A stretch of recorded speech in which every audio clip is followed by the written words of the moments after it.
Hi friends! Aujourd'hui on fait le bilan du mois de janvier. Bah oui, vous savez, le bilan où je vous parle des livres que j'ai lus ce mois-ci. Ce mois-ci j'en ai lu 5. 1, 2, 3, 4 et 5. Et étrangement je trouve rien d'autre à dire dans cette intro, donc allons-y.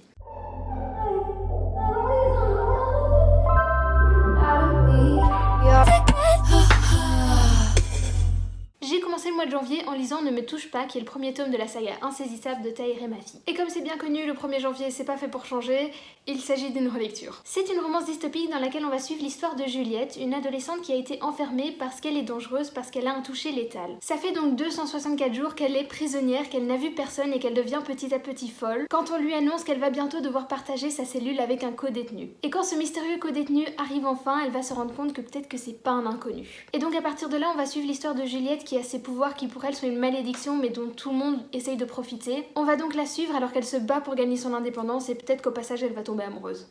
Parce que c'est une romance. Alors je suis ressortie de cette lecture avec exactement le même avis que la première fois où je l'ai lu, qui est un avis un peu moyen, mais je m'en doutais. En fait j'ai passé quand même un agréable moment de lecture, c'est une lecture très dynamique, très fluide, on va pas se mentir, mais à côté de ça il y a quand même pas mal d'éléments dans ce roman qui m'ont...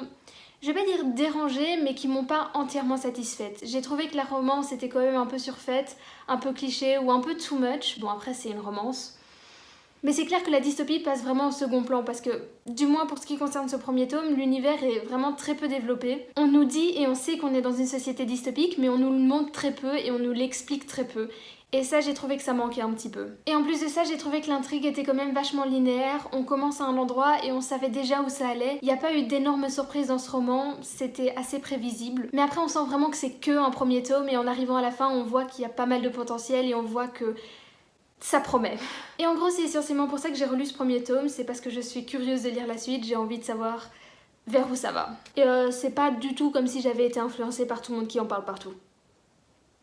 Mais si c'est votre cas à vous et que vous le voyez partout et que vous vous demandez si ça vous plairait ou pas, moi je dirais que si vous n'êtes pas trop romance young adulte de base, ce sera pas votre tasse de thé, mais sinon c'est une chouette dystopie young adulte à voir pour la suite. Le deuxième livre que j'ai lu au mois de janvier, c'est le deuxième tome de la 5e vague de Rick Yancey qui s'appelle La mer infinie. Vous voulez savoir quand j'ai lu le premier tome?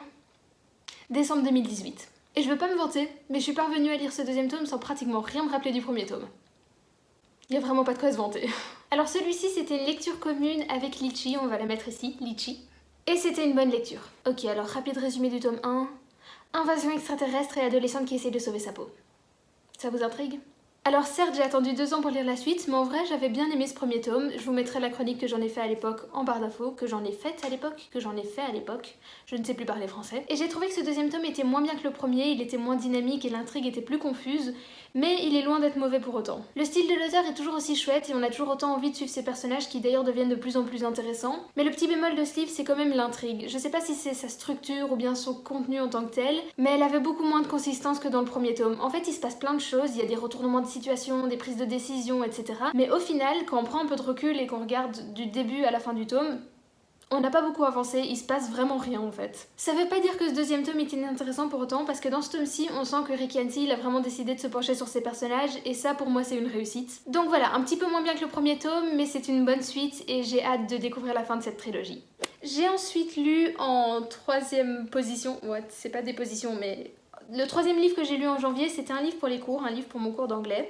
Désolée, je suis en train de me recoiffer, très professionnel. Il s'agit de Address Unknown de Catherine Taylor Chrisman. Alors celui-ci, il est vraiment super court, donc je vais pas vous en dire beaucoup, mais en gros, c'est un roman épistolaire qui se déroule pendant les années 30. C'est une correspondance entre 2 hommes, 2 Allemands, un qui vit aux États-Unis et un qui est rentré en Allemagne. Et bon, vous savez tout ce qui se passe pendant les années 30 en Allemagne, quoi. Mauvais copion.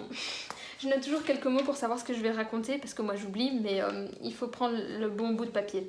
Oui, c'est ça. Alors c'est un petit roman tout court mais que j'ai trouvé très bien fait et très intéressant à lire. L'autrice est vraiment parvenue à faire quelque chose de très marquant, de très frappant en pourtant si peu de pages et dans un format pas évident en fait. Je trouve que les romans épistolaires, si c'est pas fait de la bonne manière ou si on n'a pas une vision précise de ce qu'on essaye d'écrire, ça peut facilement mettre des restrictions en fait. Et là pour le coup, Chrisman a vraiment écrit une œuvre très intéressante qui en plus fait réfléchir, donc je la recommande. Bon, je me suis trompée dans l'ordre mais c'est pas grave. En fait, le 3e livre que j'ai lu au mois de janvier, c'était Orgueil et préjugés de Jane Austen.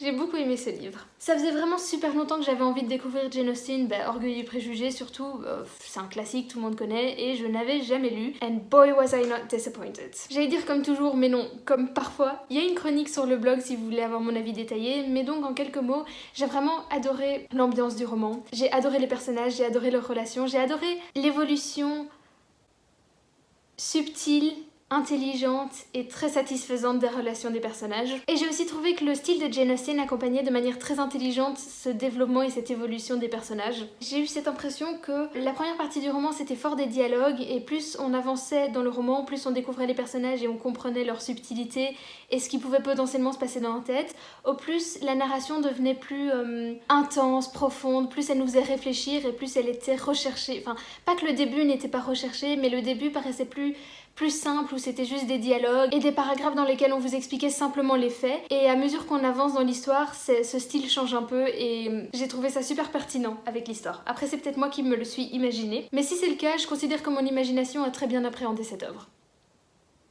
Oh, un écureuil! Et puis, dernièrement, j'ai lu Un avion sans aile de Michel Bussy. Ok, là je suis en train de me gratter le cerveau, littéralement, enfin pas vraiment littéralement, il y a mon crâne entre, mais je suis en train de me gratter la tête en me demandant comment je vais vous résumer ce livre, sans vous en dire trop, mais quand même en vous intriguant. Ok, c'est l'histoire tragique d'un crash d'avion. C'est bon, vous êtes intrigués? Un violent soir de tempête, un accident survient, un avion se crache. À bord de cet avion, deux familles que tout sépare, mais qui ont un seul point en commun. Ils ont avec eux un nourrisson de 3 mois, une petite fille. Et ce soir-là, quand les secours arrivent sur place, ils se rendent compte qu'il y a eu un seul et unique survivant, un nourrisson, une petite fille de 3 mois. Ah oui, et on est au début des années 80, ce qui aura tout son sens de l'histoire parce qu'on est absolument incapable de dire qui est ce bébé. Parce que bien évidemment, après l'accident, il y a deux familles qui vont affirmer que le bébé qui a survécu, c'est leur bébé à eux. Mais même après l'enquête, on est incapable d'affirmer l'identité du bébé, donc la justice va devoir trancher. Mais bon, fondamentalement, ça ne change rien au fait qu'il y aura toujours un doute, on se demandera toujours qui de Emily ou de Liz Rose a survécu à cet horrible crash d'avion. Et maintenant que j'en ai fait un très mauvais résumé, je vais vous en donner mon avis. Alors dans ce roman-ci, le gros point fort c'est très clairement l'intrigue. Bon, je vous l'ai peut-être pas très bien vendu, mais moi quand j'ai lu le 4e de couverture, j'étais intéressée. On va vraiment suivre ce récit très captivant mené par des questions, des doutes, des secrets, des révélations, etc. Et c'est sûr que l'auteur sait comment vous tenir en haleine, au point où ça devenait même un petit peu frustrant parfois. Parce que bon, c'est quand même un long livre et l'auteur adore, il adore vous suggérer des indices comme ça, des petits éléments de réponse et puis... Mais non, soyez patient, on en reparlera dans 100 pages. Et t'as vraiment juste envie de lui dire mais c'est bon mec, accouche, 600 pages ton bouquin frère. Mais donc même si par moments le roman contient quelques longueurs, l'auteur sait se montrer très astucieux pour faire en sorte que le lecteur poursuive la lecture. Mais bon à part ça c'est un très chouette roman, très captivant, bien ficelé, bien écrit et je vous le recommande si l'intrigue vous intéresse. Voilà ce que j'ai lu au mois de janvier, c'était des bonnes lectures en gros. Je sais pas si je l'ai dit ou pas, mais il y a plusieurs chroniques sur le blog si vous voulez des avis plus complets. Et puis je serais très intéressée de connaître vos avis à vous si vous avez lu l'un de ces livres. Je dis toujours la même chose à la fin de mes vidéos. Hein. Ouais. Enfin bon, après parfois je vous demande ce que vous avez lu pendant ce mois-là et à tous les coups je me prends des vents à cette question-là. Il y a personne qui me répond. Bah vous savez quoi, je vais me débrouiller, je vais aller stalker vos profils livres addicts. Et en attendant, à la prochaine.